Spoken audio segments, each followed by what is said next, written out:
We're now going on to the Finance Committee meeting, officially 7:12 p.m. First agenda item, review discussion of proposals of RFP-0719-AIPM, award incentives and printed materials. Ouch. Ms. Rendon?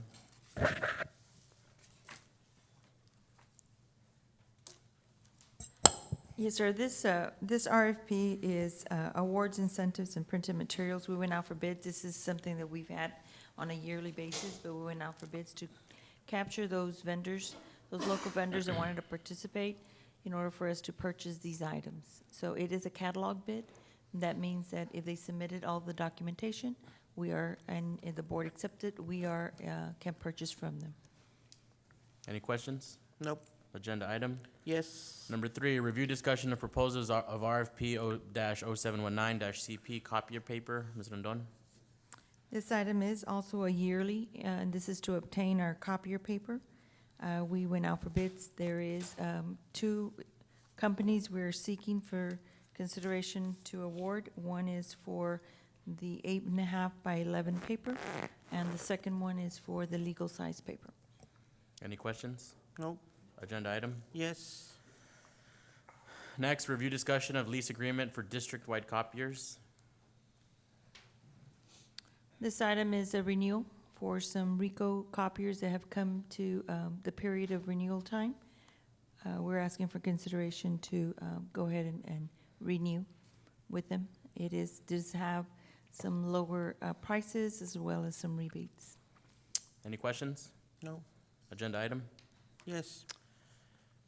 Review discussion to purchase board docs software. Dr. Carmen?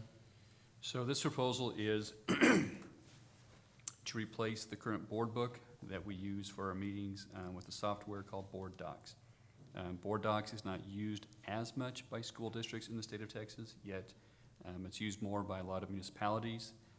Some of the advantages and one of the key things we were looking for when we started investigating alternate programs, alternate systems, was the ability to provide backup documentation for the people in our community who wanted to come to a meeting and see more than just an agenda. So one of the things that Board Docs allows that we could not get Board Book to do, for example, on the proposals on the awards, incentives, and printed materials, ultimately that's public information. People can request it and get access to it. It would be very cumbersome to try and run copies of everything and have enough out here for the public as they come in. But with Board Docs, one thing you can do is decide what attachments, what backup material can be viewed by the public. So if they have a question about what does that mean about the milk bid, or what does it mean about a software program, they can look at the attachments that you see, nothing with employment, nothing with anything confidential. But if they have an interest, instead of showing up to hear about it, they can look at it and then determine if they want to come learn more about it in our meetings. There are some other advantages to it, but that was the main one. Excuse me.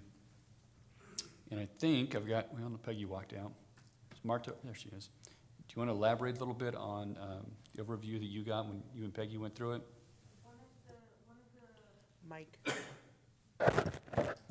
One of the plus from the software is the fact that we can have meetings, private meetings. It could be between the board and superintendent directly. Easier way of viewing documents as well. It can interchange documents between the board. It's very user-friendly as well. And as I'm working on it, you all can see it as well. There's no block, and I don't have to release and no calling, what's going on, it's not working. It's very accessible, and it's a very good program. Thank you. Ms., when you say private meetings, you mean like chats or? Yes, something of that sort. Okay.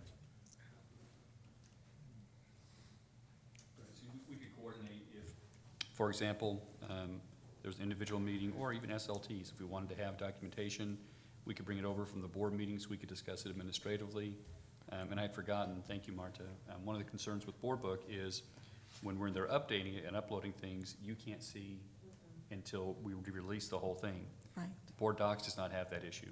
As soon as we upload attachment A, you can see it even if we're still in there, uploading and updating the rest of the attachments. So it makes it more visible to you without having to wait while we're in there. Okay.